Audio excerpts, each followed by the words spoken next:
आमदार श्वेता महालेताई आपल्यासोबत आपण त्यांच्याशी बोलणार आहोत। आज रिप्लाय फाईल केलेला देवेंद्रजी यांनी आणि डी फॉर देवेंद्र असं सुद्धा एक आवाज त्या ठिकाणी ऐकायला आला। तुम्ही तिथे होतात, काय म्हणाल, काय नेमका हा सगळा प्रकार घडला?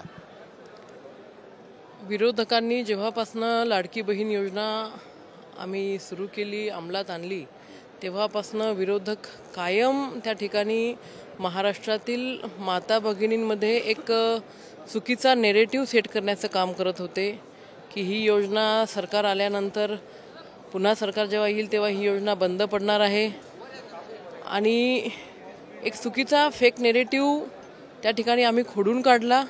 तो खोडून काढण्यासाठी देवाभाऊ असतील किंवा एकनाथरावजी शिंदे साहेब असतील, अजितदादा असतील, यांनी अतिशय चांगल्या पद्धतीने काम केलं। संपूर्ण महाराष्ट्र त्या ठिकाणी पिंजून काढला आणि आपण बघतोय की याच महाराष्ट्रातल्या लाडक्या बहिणींच्या आशीर्वादाने आम्ही त्या ठिकाणी पुन्हा आलो।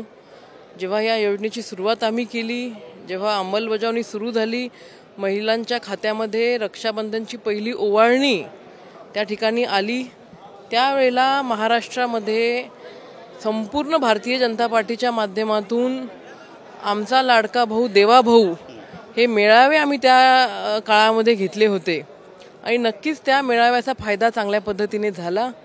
आज देवाभाऊ पहिल्यांदा महाराष्ट्राच्या विधिमंडळामध्ये मुख्यमंत्री म्हणून त्या ठिकाणी रिप्लाय देणार होते, तर नक्कीच एक आनंद संपूर्ण महायुतीच्या आमदारांमध्ये होता। भाऊंचं भाषण सुरू असताना संपूर्ण सभागृहामध्ये देवाभाऊ आलेत अशा पद्धतीची त्या घोषणा पूर्ण सभागृहामध्ये त्या ठिकाणी त्याची सुरुवात झालेली होती, घोषणा चालू होत्या।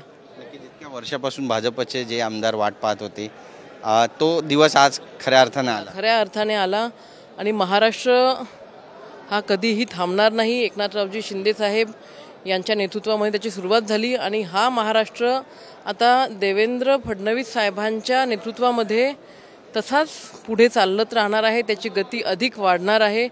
महाराष्ट्र कधीही थांबणार नाही देवाभाऊच्या नेतृत्वामध्ये। ही कविता जेव्हा ते बोलत होते तेव्हा देवाभाऊच्या जय एक घोषणा संपूर्ण सभागृहामध्ये त्या ठिकाणी दिसल्या।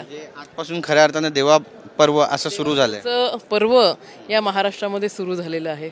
हे पर्व विकासाचं असणार आहे, हे पर्व गोरगरीब कष्टकरी शेतकऱ्यांना न्याय देणारं असणार आहे, हे पर्व महिलांना सुरक्षा देणारं असणार आहे, हे पर्व तरुणींना रोजगार देणारं असणार आहे। देवाभाऊ आले त्यामुळे लाडक्या बहिणींच्या पण अपेक्षा आता वाढल्या, त्या पूर्ण करणार सरकार। सांगितलं ना, निवडणुकीच्या आधी आमच्या भारतीय जनता पार्टीच्या जाहीरनाम्यामध्ये आम्ही स्पष्ट त्या ठिकाणी लिहिलं होतं की जेव्हा महायुतीचं सरकार येईल तेव्हा पुन्हा आम्ही 2100 रुपये टाकून या योजनेसाठी एक नव्याने त्या ठिकाणी काम करणार आहोत।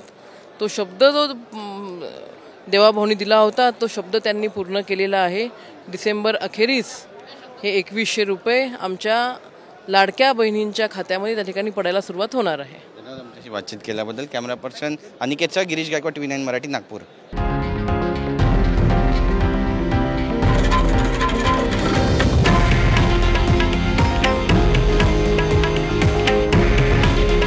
हे आहे देशातील नंबर 1 न्यूज नेटवर्क आणि आपण पाहत आहात TV9 मराठी।